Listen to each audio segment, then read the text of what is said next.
Hey everybody, welcome back to Vegas Tips and Tricks. We're gonna talk again this week about comps. Make sure, if you haven't watched it already, that you go back and watch the Comps 101 video that I did last Saturday. I want to thank everybody. We had really good response to that video, a lot of good questions, a lot of good feedback. Of course, given the fact that this is essentially a raw, live, largely unedited broadcast, I had to make at least one boneheaded statement in the video, which I corrected a little bit in the notes. For some reason, I persisted in calling ADT Adjusted Daily Theoretical when it should have been Average Daily Theoretical. So thanks to those of you who pointed that out. Anyway, if you recall, we talked a little bit about what comps were and basically how you get them. We're going to delve a little more deeply into how the casinos award you comps and how you can be aware of the rate at which you are earning comps.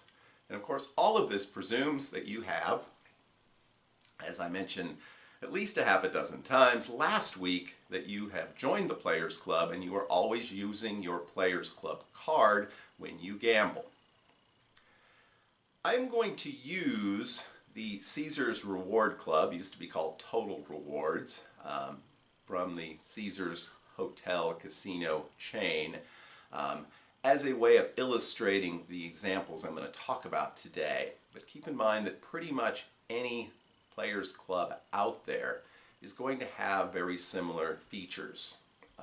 They may differ slightly.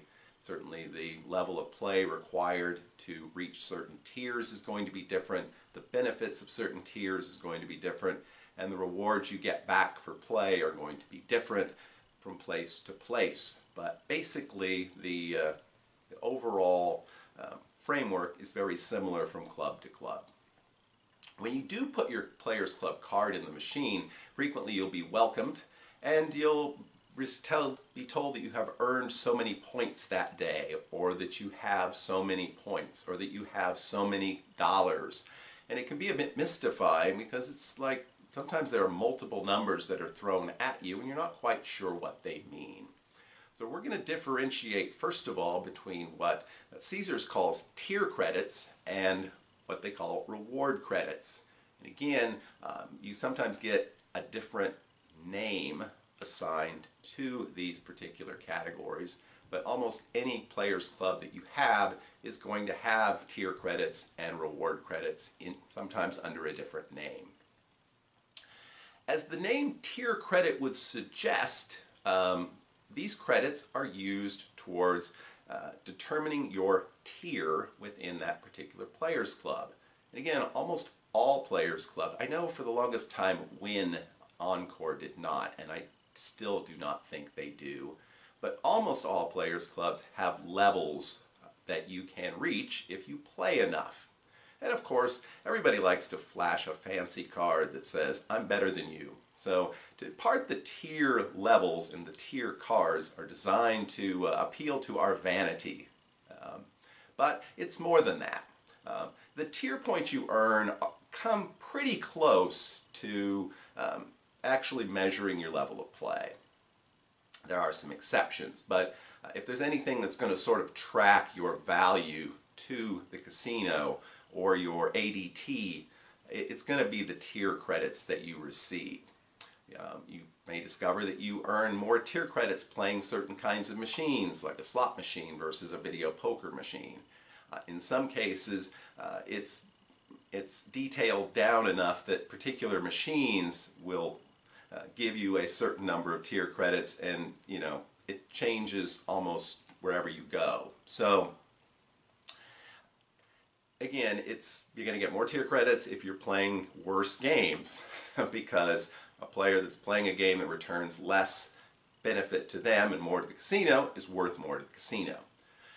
Now in the case of Caesars, they basically have 4 card levels. You start out as a Gold Club member. You don't need any points, any tier credits to be a Gold Club member. Everybody is. Once you reach 5,000 tier credits, you can get a Platinum card, which identifies you as someone that's gambled too much.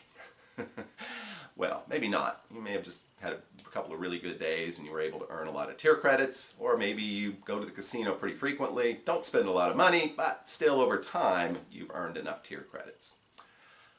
There's not an enormous number of benefits associated with platinum in the case of Caesars, and that's also not atypical. A lot of players clubs will have sort of an initial sort of tier that you can reach pretty reasonably, and you'll get a different color card, again appealing to your vanity, but there aren't necessarily a lot of benefits. It varies from casino to casino. In Las Vegas there's actually some places where there are dedicated platinum lines or platinum and above lines. But in any case, if you continue to play and you reach 15,000 tier credits, you reach diamond level. I have been diamond level with Caesars, formerly Total Rewards, Caesars Rewards, for the last several years, so I'm fairly familiar with some of the benefits of that. Again, typically you can cut lines, whether it's check-in lines, buffet lines, taxi lines.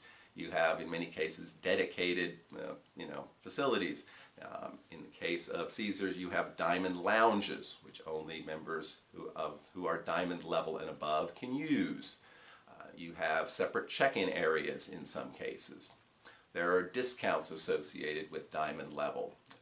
You do not have to pay the resort fee if you are diamond level, and yet you still get all the benefits. So you may get comped at different levels, but regardless, if you are a diamond member, you don't have to pay the resort fee. So maybe you haven't earned a free room at Caesars Palace and you pay for it, but you're only going to pay taxes and the room costs. You won't have a resort fee if you are diamond and above.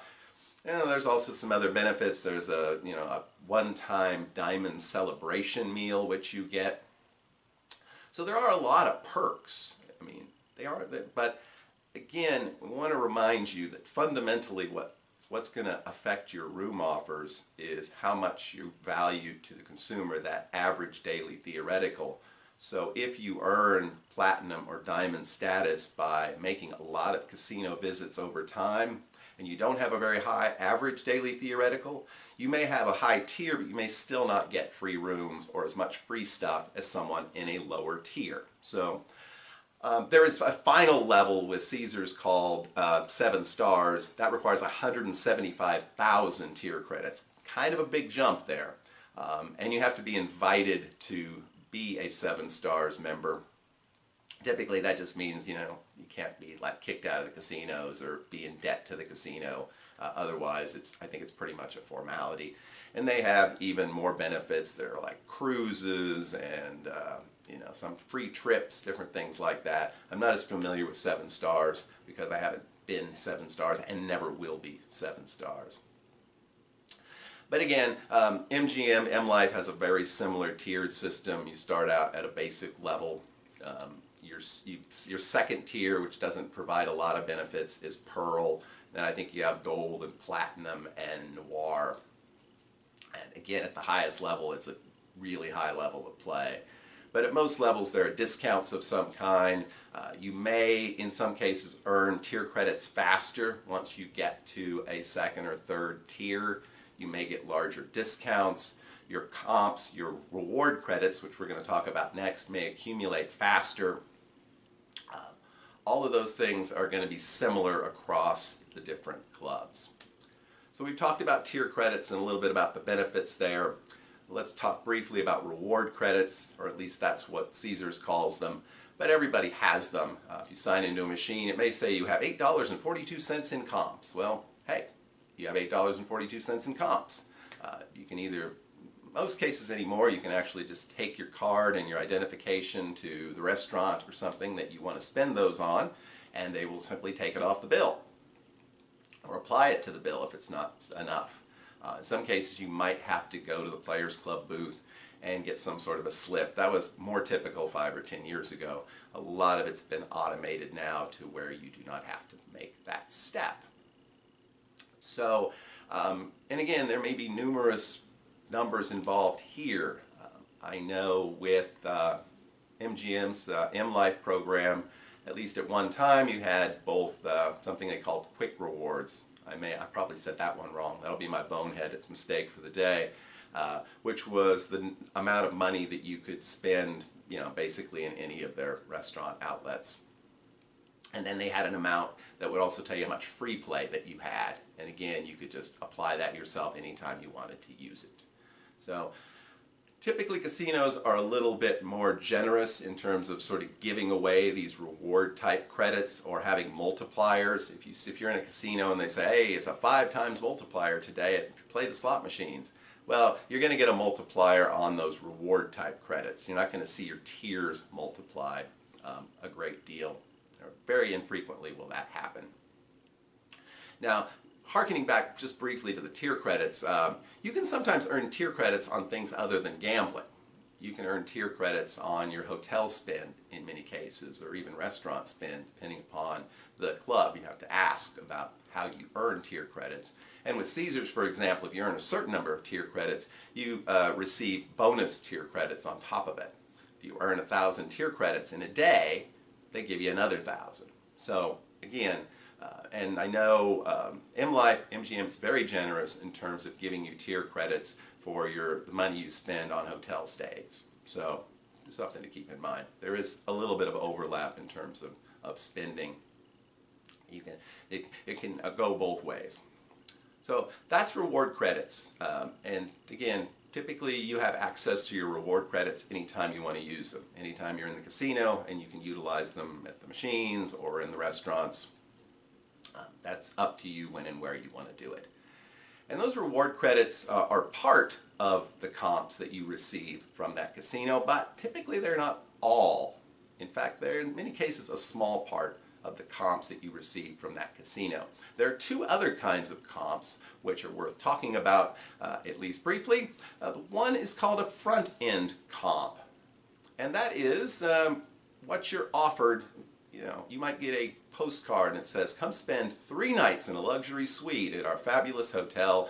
You'll receive $200 in free play and $200 in food and beverage to use at one of our fine restaurants. Sounds like a good deal. Guess what? That's also part of your comp. If you then go to that casino and you play less than you typically would have played, guess what? You're not going to get that offer again. You'll get a much reduced offer, or maybe none at all. So that's also a comp. Even if that comp is only, oh, here's a discounted room. Your room will be half price. Again, that's part of the money that you get back based upon your average daily theoretical. So keep that in mind, because that comes to another kind of comp, so a back-end comp. And this might be where you go to a casino and it's your final day of play and you're pretty much done. You're going to be leaving in the morning. You go to the Players Club booth. Typically you would ask to speak to maybe the host on duty if you don't have a specific host assigned to you. And they can review your play and they can tell you whether they can take some money off of your bill. Typically that's what you want to do if you're playing the comp game. You want to charge things to your room because they're not just going to hand you money, but they might wipe out some of your room charges.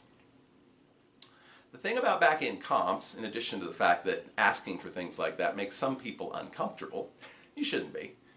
You have a right to have your play reviewed and looked at, and typically they'll be nice about it. Of course, there's always people that won't. All they can do is tell you no. And they might tell you no because of the fact that if you've simply come to that casino and played the way you normally play, and you've earned a certain number of points on the machine that you can use to, to wipe out your hotel bill or to pay for meals or something in the gift shop, and you've also come in on an offer that assumed a certain level of play, you may have already gotten the comps that you should expect to receive. In some cases they may say, hey, well, you have $50 worth of comps that you've earned on the machines, we're going to apply that to your bill for you. We can do that for you. Of course, you could have done that anyway. So if you do come to the casino and you don't have a history there, you haven't received any kind of a room offer, you don't have necessarily a big history with that particular property, and you have played a decent amount, that's the time maybe you want to ask to talk to a host and see if they can comp anything off of your room. If you've already been there, you've gotten an offer, there's a pretty good chance that you've gotten what you're going to get. And that's a worthwhile thing. Remember, I'll take that offer with the 3 nights in the luxury suite, and I suspect you would too, unless you're used to an even higher level of play.